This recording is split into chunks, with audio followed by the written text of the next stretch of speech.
Hola gente, ¿cómo les va? Muy buenos días, buenas tardes o buenas noches, según el momento, el día que me estén mirando, que estén viendo este video en YouTube, según el país desde que me estén viendo. Muchas gracias por estar ahí una vez más. En este momento voy a hablar de un tema que me han preguntado varias veces acerca de mi opinión, me han pedido que hable y me di cuenta de que no tenía un video en mi canal que hablara específicamente sobre la expulsión. Así que en esta ocasión voy a estar hablando sobre ese tema. Obviamente tampoco necesito hacer un video para que se sepa mi opinión es clara. A mí me parece nefasta la costumbre de la expulsión, pero no en sí la costumbre de la expulsión, porque tal vez en algunas circunstancias concretas y justificadas podría darse lugar a una expulsión, sobre todo si la seguridad o la integridad física, mental, emocional, espiritual de la mayoría, o sea, de todo el resto está en juego, podría considerarse el tema de la expulsión. Por ejemplo, en el caso de abuso de niños, en un caso así el pedófilo debería ser apartado del grupo y ahí sí expulsado no solo de la congregación, de la organización, y no solo de la organización, sino de la sociedad, porque esa persona es un riesgo. No solo para el niño al que abusó, sino para todos los demás niños, tanto los de su propia familia como los de afuera. En un caso así a mí me parecería justificada que hubiera una expulsión, porque hay un peligro real y concreto y hay que proteger al resto. Obviamente la organización ejecuta muchas veces lo que es la expulsión en circunstancias en las cuales no amerita, y no solamente el tema de la expulsión, el expulsar a una persona, el quitar a una persona de la secta, que bueno, en determinadas circunstancias, si la secta considera que una persona no sirve a sus intereses, bueno, está bien, que la quite. Pero el tema es no que la quite o que le diga, bueno, usted ya no puede estar en nuestras filas, sino que lo que me parece realmente indignante es cómo logran separar a las familias con esa forma de conducirse, de tratar que tienen hacia los expulsados. Me parece una práctica que hace sufrir innecesariamente a las familias, que hacen sufrir innecesariamente a muchas personas, tanto los que están adentro de la organización como los que están afuera. Yo voy a estar leyendo un versículo que es archiconocido, que la organización usa en estos casos para justificar no solo su práctica de la expulsión, sino el trato que se le da a los expulsados después, que está en 1 Corintios capítulo 5. Yo igual lo voy a leer, el versículo 1 en adelante. Es acerca de un caso de inmoralidad del cual habla el apóstol Pablo, un caso específico, un problema específico que había adentro de la organización, de la congregación, y que, como ya dije, la organización se ampara en esto para justificar, por decirlo de alguna forma, su modo de tratar a los expulsados. Voy a leer, si quieren ustedes leerlo junto conmigo, 1 Corintios 5, voy a leer a partir del versículo 1, que dice: de cierto se oye que hay entre vosotros fornicación, y tal fornicación cual ni aun se nombra entre los gentiles, tanto que alguno tiene la mujer de su padre. Y vosotros estáis envanecidos. ¿No debierais más bien haberos lamentado para que fuese quitado de medio de vosotros el que cometió tal acción? O sea, a ver, el apóstol Pablo ya empieza diciendo que había un hombre que tenía la mujer de su padre. O sea, una total falta de respeto hacia su padre. O sea, era un caso de fornicación como ni siquiera se escuchaba en el mundo. O sea, que ni siquiera en el mundo donde se esperaría las mayores perversiones se escuchaba un caso así. Pero este caso estaba dentro de la congregación. Y el apóstol Pablo les dice, o sea, no deberías haber quitado a este pervertido de entre medio de ustedes. Ciertamente yo, como ausente en cuerpo, pero presente en espíritu, ya como presente he juzgado al que tal cosa ha hecho. En el nombre de nuestro Señor Jesucristo, reunidos vosotros y mi espíritu, con el poder de nuestro Señor Jesucristo. El tal, sea entregado a Satanás para destrucción de la carne, a fin de que el espíritu sea salvo en el día del Señor Jesús. No es buena vuestra jactancia. ¿No sabéis que un poco de levadura leuda toda la masa? Limpiaos pues de la vieja levadura para que seáis nueva masa, sin levadura como sois. Porque nuestra Pascua, que es Cristo, ya fue sacrificado por nosotros. Así que celebremos la fiesta no con la vieja levadura, ni con la levadura de malicia y de maldad, sino con panes y levadura de sinceridad y de verdad. Os he escrito por carta, que no os juntéis con los fornicarios, no absolutamente con los fornicarios de este mundo, o con los avaros, o con los ladrones, o con los idólatras, pues en tal caso sería necesario salir del mundo. Más bien os escribí que no os juntéis con ninguno que llamándose hermano fuere fornicario, o avaro, o idólatra, o maldiciente, o borracho, o ladrón, con el tal ni aun comáis. Porque ¿qué razón tendría yo para juzgar a los que están afuera? ¿No juzgáis vosotros a los que están dentro? Escuchen bien. Porque los que están afuera Dios juzgará. Quitad pues a ese perverso de entre vosotros. Y quiero enfatizar a ese perverso, y ahora lo vamos a ver más adelante en el video. Ahora, este es un caso específico, en el cual, como dije al principio, había un hombre que tenía a la mujer de su padre, un tema de fornicación bastante grave, como el cual no se escuchaba en el mundo, estaba sucediendo adentro de la congregación. Entonces el apóstol Pablo, ¿qué hace? Toma cartas en el asunto, o sea, a ver, le llama la atención a los que toman la delantera de la congregación, les dice, a ver, ¿qué están haciendo? Que no están quitando a esta persona, a este pervertido, de en medio de ustedes. Y dice, o sea, cesen de mezclarse en la compañía de alguien que sea avaro, que siendo hermano, llamándose hermano, o sea, estando dentro de la congregación, sea fornicario, idólatra, ladrón, etcétera, etcétera. Ahora, este caso es específico, pero notemos algo, en realidad dos cosas. Una, el apóstol Pablo dio instrucciones específicas de lo que se tenía que hacer con este hombre. Quitarlo dentro de la congregación. ¿Quitarlo por qué? Porque estaba contaminando al resto. Le decía, un poco de levadura hace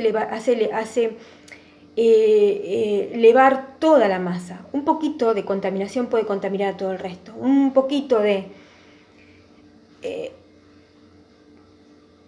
impureza puede ensuciar al resto.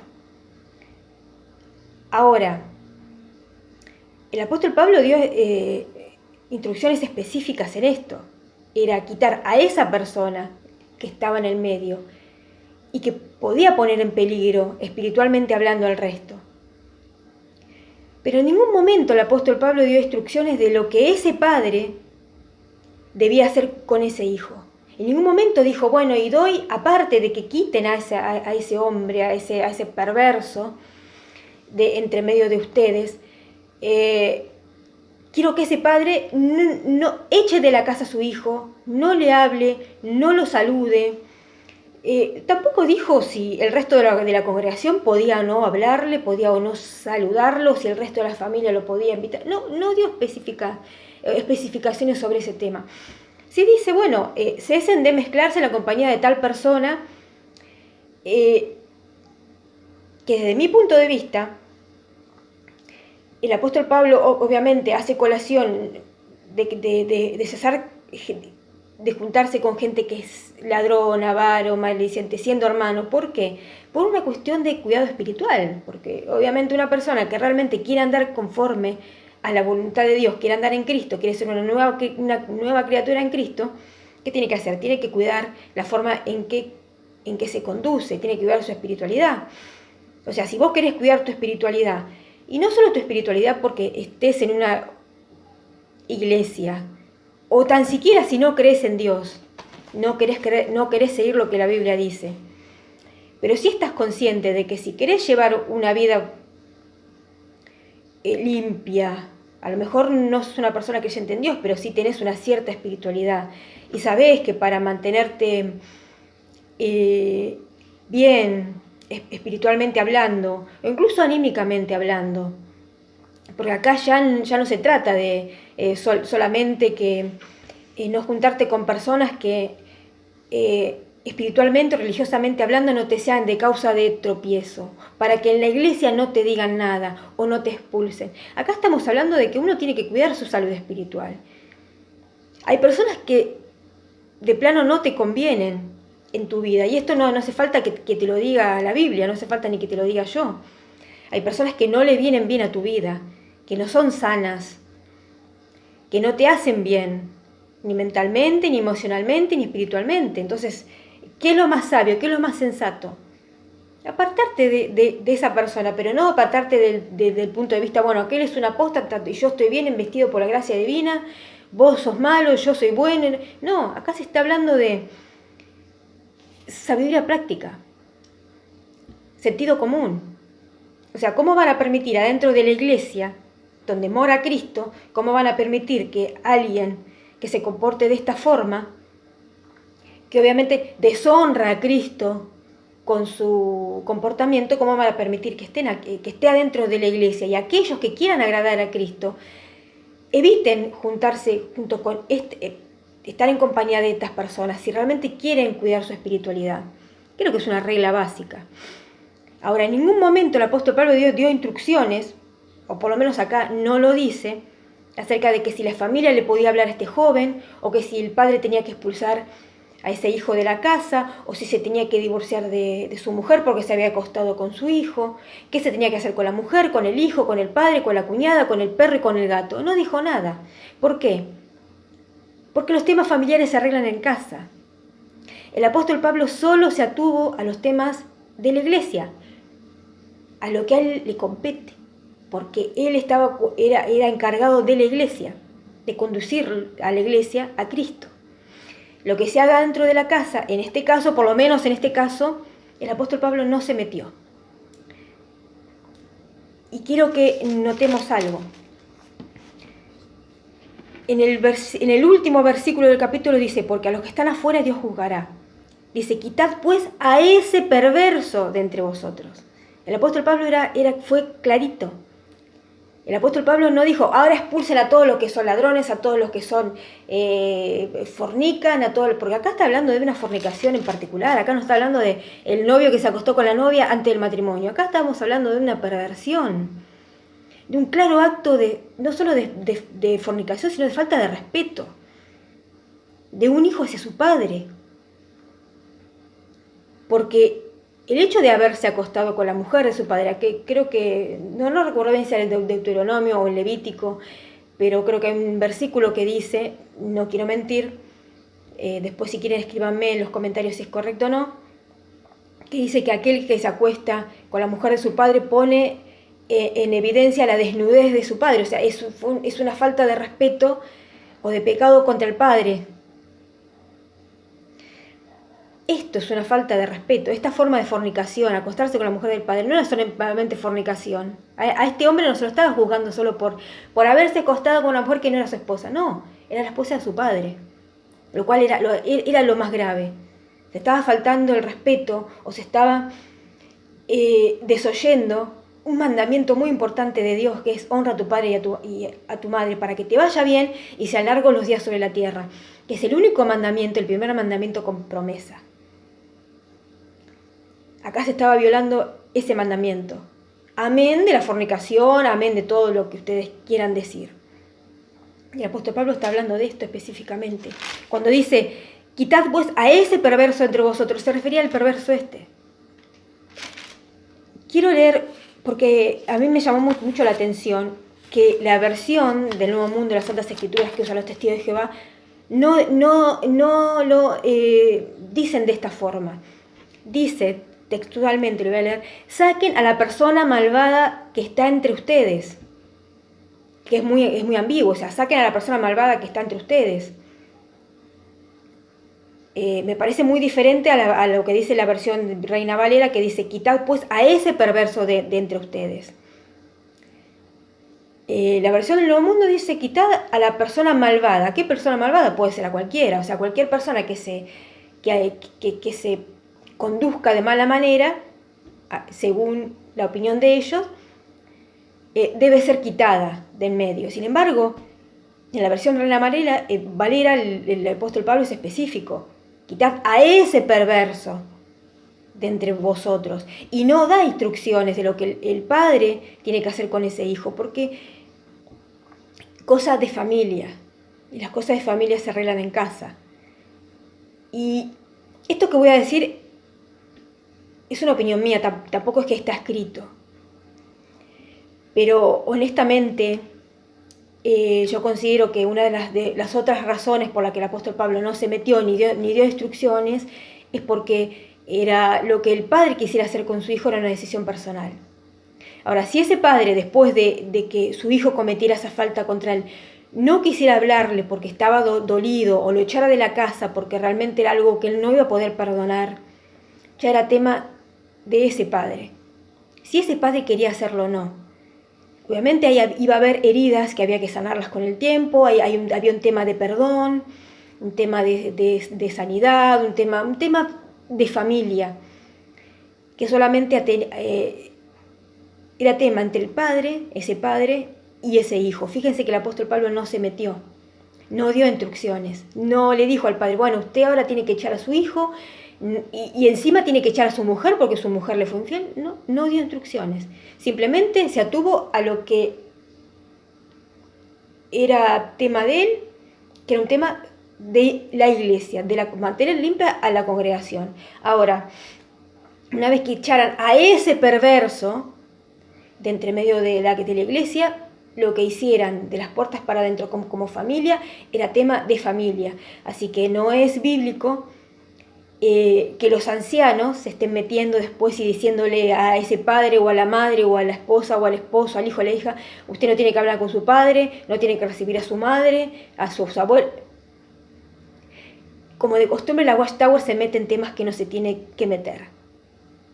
Se toma atribuciones, se toma atrevimientos que no le competen, que no tiene derecho a meterse. La Watchtower debería atenerse a los temas doctrinales, a los temas de congregación. Quiere mantener a la congregación limpia, su organización limpia, está bien. Ahí no se le podría discutir porque como secta ellos tienen sus propias reglas. Me parece bien, alguno viola las reglas, no lo quieren tener entre sus filas, está bien, me parece que tienen derecho a decirle, mire, como dice el dicho, la casa se reserva el derecho de admisión. Uno va a un restaurante o a un cine o a un lugar público, muchas veces hay un cartel que dice la casa se reserva el derecho de admisión. Si uno comete algún hecho o tiene algún comportamiento que a la casa en cuestión, llámese cine, shopping, restaurante, lo que sea, uno tiene un comportamiento que no le gusta, o que lo considera ofensivo, la casa tiene derecho a abrirnos la puerta y decir, señor, señora, retírese de acá. O llamar a la fuerza pública, en todo caso. La secta, si considera que alguien no lo quieren tener entre sus filas porque lo considera una amenaza, está bien, pueden hacerlo. Ojalá hicieran eso con los pedófilos, ¿verdad? Pero si hay alguien que no le cae bien, pueden abrir la puerta y decir, bueno, usted ya no puede pertenecer a nuestras filas. Perfecto, pero los temas familiares se arreglan en casa, no se arreglan dentro de la congregación. No deberían meterse y decirle a un hijo si debería o no hablar con su padre, o si la madre debería o no echar a su hijo de la casa, o si la hija debería irse, o si los abuelos no deberían conocer o no a los nietos. No deberían meterse, como de hecho lo hacen. Y no es bíblico lo que hacen. Por más que lo quieran pintar como quieran, por más que lo quieran contar como quieran, no es bíblico. Por lo menos no es lo que la Biblia enseña. Y otra cosa, porque acá vemos la opinión del apóstol. Bueno, mi opinión ya la saben. Acá vemos lo que el apóstol Pablo, lo que decidió hacer, la opinión del apóstol Pablo, a qué caso específico se refería en este capítulo de 1 Corintios 5. Pero vamos a ver lo que realmente nos importa, por lo menos lo que realmente me importa a mí. ¿Qué es lo que opina Jesús al respecto? Ahora, ¿cuál es el punto de vista de Jesús cuando alguien peca? Voy a leer el capítulo 18 de Mateo, que ustedes lo pueden ver también, pueden leer. No quiero decir la frase los invito a leer porque hubo alguien que me dijo, ¿por qué decía los invito a leer? Que eso le traía malos recuerdos de cuando estaba en la congregación. Bueno, por eso intento no decir esa frase. Si ustedes quieren leer ese versículo de la Biblia, lo pueden leer. Mateo, en el capítulo 18, versículos 15 al 17. 18, dice, ¿cómo se debe perdonar al hermano? Se llama este capítulo, esta parte, ¿no? Dice, por tanto, si tu hermano peca contra ti, ve y repréndele estando tú y él solos. Si te oyere, has ganado a tu hermano. Mas si no te oyere, toma aún contigo a uno o dos testigos, para que en boca de 2 o 3 testigos conste toda palabra. Si no los oyere a ellos, dilo a la iglesia. Y si no oyere a la iglesia, tenlo por gentil y publicano. ¿Qué quiere decir? Acá Jesús decía, bueno, si alguien peca contra ti, habla con tu hermano, si te escucha, o sea, trata de arreglar las cosas, habla con él o con ella, trata de arreglar las cosas. Si te escucha y pudiste arreglar las cosas, bien, has ganado a tu hermano. Ahora, si no te escucha, entonces anda, habla con 1 o 2 personas más para ver si entre los 3 o los 4 sería según si se busca 1 o 2 personas, o sí, entre los 3 vendría a ser, estoy contando mal. Si logra escuchar a los 3, bienvenido sea, se puede solucionar las cosas y has ganado a tu hermano otra vez. Ahora, ¿qué pasa si ese hermano no te escucha a vos, no te escucha a las otras 2 personas, al lado las 2 personas con las cuales hablaste?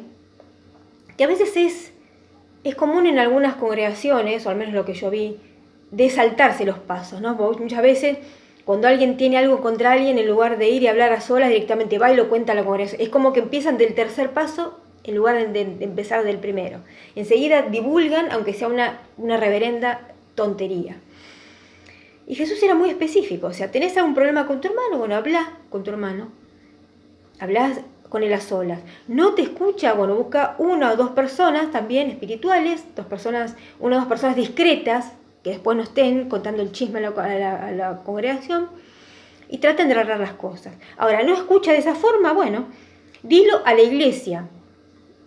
Yo interpreto que es a los que llevan la delantera, para que de una forma, haciendo uso de su experiencia, de su sabiduría, puedan ayudar a este hermano o hermana.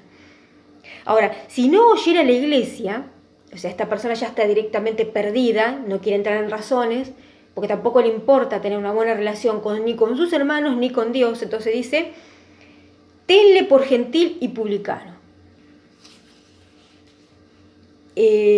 O como dice la Watchtower, tenle por gentil o como cobrador de impuestos, ¿no? Que un publicano sería eso, sería un cobrador de impuestos. Ahora,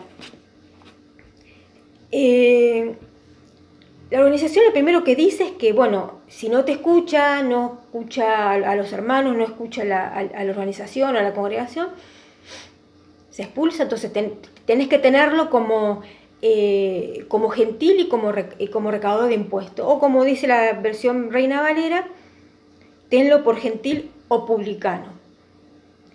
Que la organización se lo toma como muy,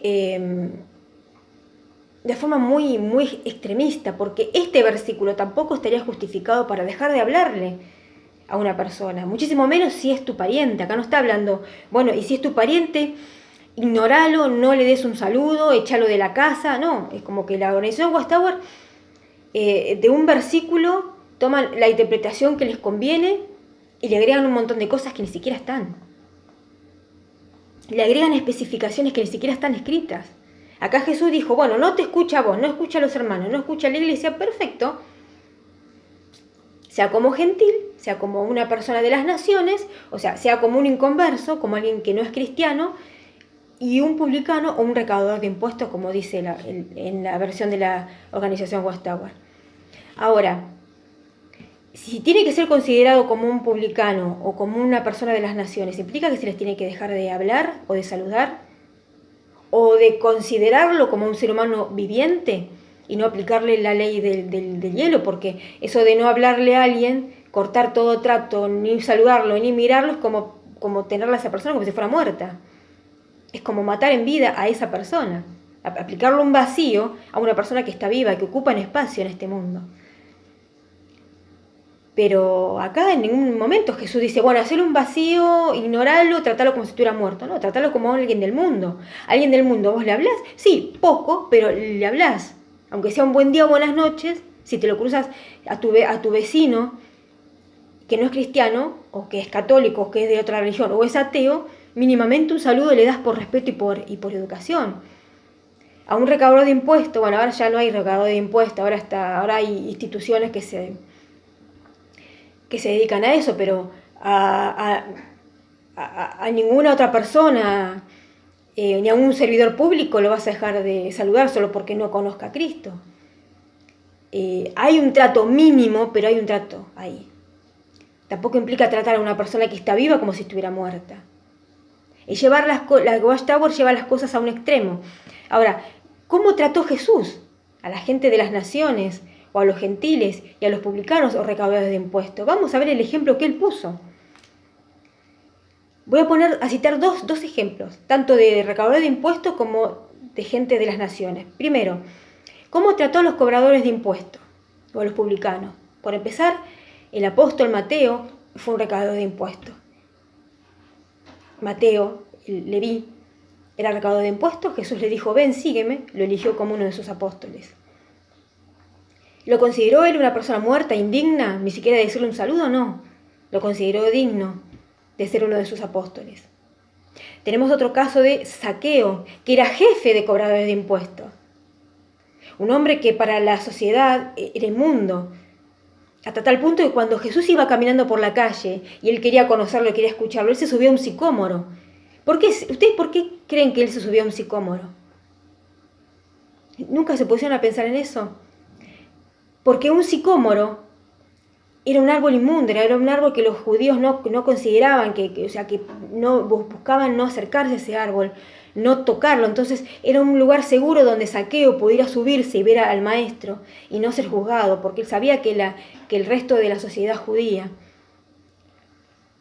de la pura y limpia sociedad judía, lo iba a mirar con desagrado, porque él era una persona impura, era un recaudador de impuestos, un publicano.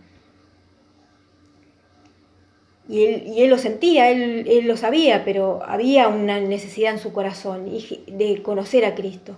Y Jesús lo sabía, lo presintió. Entonces le dijo, Zaqueo, baja de ahí porque hoy voy a posar en tu casa. Y comió junto con Zaqueo, que era jefe de los recaudadores de impuestos. Ahora, ¿cómo Jesús trataba a la gente de las naciones? Dos ejemplos. Uno, la mujer sirofenicia. Una mujer que tenía una hija que estaba muy, muy endemoniada, muy perturbada, y que le pedía ayuda a Cristo. Y que hasta incluso los mismos discípulos decían, Señor, despídela porque está echando voces detrás nuestro. Y Jesús le dijo, yo he sido enviado a las ovejas perdidas de la casa de Israel. Y esta mujer insistió, decía, Señor, socórreme. Y Jesús le dijo, no es correcto tomar el pan de los hijos y echárselo a los perrillos. Fíjese cómo él suavizó incluso esa expresión para no herir sus sentimientos, tomando en respeto, en consideración lo que esta mujer estaba sintiendo. Y la mujer le dijo, sí, Señor, pero incluso los perrillos comen de las migajas que caen de la mesa de sus amos. Jesús le dijo, oh mujer, grande es tu fe, sucédate como has solicitado. Y su hija fue libertada. Fíjese cómo Jesús logró cambiar su manera logró cambiar una decisión que de entrada había sido firme. Solamente vino a las ovejas perdidas de la casa de Israel, y sin embargo, él al ver la fe, la persistencia, el dolor, el sufrimiento que tenía esta madre por su hija, la tomó en consideración. y la ayudó. No la ignoró, al principio sí, pero después dejó tocar su corazón porque veía que el pedido de esta mujer era sincero y que esta mujer realmente necesitaba que Jesucristo la ayudara. Y vaya uno a saber qué habrá pasado dentro de su mente, su corazón, desde su conciencia también, porque a lo mejor ella estaba despertando, a lo mejor al ver que todos sus múltiples dioses a los que ella servía o creía hasta ese momento, ninguno la había podido ayudar. Y a lo mejor ella estaba despertando, estaba diciendo, bueno, estos dioses no me pueden ayudar, tal vez no son tan reales como yo pensaba. Mas el Dios de Israel, ese Dios es un Dios vivo y seguramente que me va a poder ayudar. ¿Y a quién recurrió? A Jesucristo, aquel que era hijo del Dios vivo. Y seguramente Jesús vio eso. Ahí tenemos un ejemplo de cómo Jesús trataba a la gente de las naciones. No nos olvidemos también, quiero hacer un paréntesis, de a quién Jesús puso como ejemplo de un buen prójimo que ayuda a los demás. Puso un samaritano, alguien considerado apóstata para los judíos. Ese era un paréntesis. Ahora, el otro ejemplo de cómo Jesús trataba a alguien de las naciones, tenemos a la mujer samaritana, una mujer despreciada para la sociedad, una loca, una cualquiera, que había tenido 5 maridos y el que estaba con ella no era su marido, sin embargo, y que no solo eso, ella salía a buscar agua a una hora donde sabía que no se iba a cruzar con otras personas que seguramente la juzgaban mal y la veían como una mujer sucia, indigna. Y sin embargo Jesús estaba ahí, sentado en el pozo esperándola, para no solo pedirle agua, sino darle esa agua que brota para vida eterna, esa agua que aquel que toma de esa agua no volvería a tener sed jamás. Alguna semilla habrá visto Jesús para tener este tipo para concederle este privilegio a esa mujer samaritana, despreciada por el resto de la sociedad judía, pero considerada de un gran privilegio por el Señor de señores y Rey de reyes. Solamente dos ejemplos de cómo Jesús trataba a los publicanos y a la gente de las naciones. Y tal vez deberían, no solo la organización, sino todos en general, deberíamos rever la forma en que muchas veces nos miramos los unos a los otros y nos juzgamos tan duramente. Tener un poquito la actitud y la mente de Cristo al tratarnos los unos a los otros, de no ser tan soberbios y de querernos tan puros y perfectos, porque aquí lo único puro y perfecto es Cristo. Esto no solo va para las Watchtower, sino va para todos en general, especialmente esos pomis que salen de la organización y todavía siguen teniendo esa mentalidad cerrada, retrógrada, adoctrinada, de juzgar incluso a los que ya han salido de la organización y creen que tienen derecho a juzgar a otros. Así que, ¿es la expulsión o la forma en cómo trata la Watchtower a los expulsados bíblica? No, ya hemos visto que no. Los versículos del capítulo 5 de 1 Corintios habla acerca de un tema específico, del cual el apóstol Pablo ya dio instrucciones en cuanto a tema doctrinal, a cómo la iglesia debía comportarse con esa persona, ese perverso que había cometido esa clase de fornicación. Dio instrucciones a la iglesia lo que debía hacerse con ese hombre en particular, pero no dio instrucciones de lo que la familia debía conducir, cómo la familia debía conducirse, cómo debía ser de ahora más el trato entre ese padre y ese hijo, entre ese hijo y la esposa al padre, o el padre y su esposa. No dio instrucciones, porque esa decisión le correspondía al padre, le correspondía a la familia. ¿Qué decisión iba a tomar con respecto a su hijo? Y con respecto a lo que dijo Jesús, de que si tu hermano o tal persona no escucha ni siquiera la congregación y elige seguir pecando o decide irse de la congregación o de la iglesia o la organización, sea como alguien de las naciones o como un recaudador de impuestos. Ok, pero eso no significa que lo traten como si estuviera muerto. O no hablarlo, no mirarlo, Es decir, seguir considerándolo como alguien que existe, que está vivo. Y en cuyo caso, tampoco tenemos que tomar en nuestra mano el juicio. No nos olvidemos que el único juez es Dios. Y tratemos de dirigirnos hacia los demás con un poco más de cariño, más de respeto. Y si tus familiares, tu familia, vos te hablo, testigo de Jehová, está expulsado, no le des la espalda. Y si quieres hablar con tu familiar expulsado, hacelo. Dios no te va a condenar. La familia es importante. Y la familia le pertenece a Cristo, no a la organización Watchtower. Les mando un abrazo grande a todos y espero que este tema haya quedado claro. En realidad lo abordé de la única forma en que me parece correcto hacerlo, que es con las Escrituras. Nada más. Para decir, como decía Cristo, escrito está. Que sigan teniendo muy buenos días, buenas tardes o buenas noches. Y nos vemos en el próximo video.